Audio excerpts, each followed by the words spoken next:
अस्सलामुअलैकुम वरहमतुल्लाहि वबरकातुह।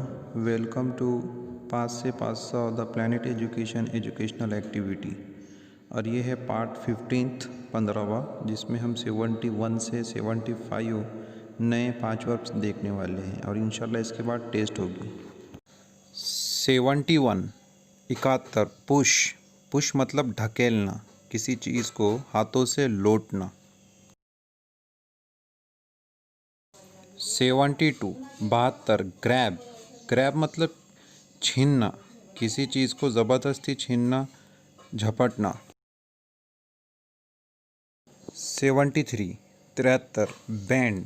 बैंड मतलब झुकना, मुड़ना या फिर किसी चीज़ को हाथों से मोड़ना। 74 74 कैरी। कैरी मतलब किसी चीज़ को ले जाना, पहुंचाना, उठाना।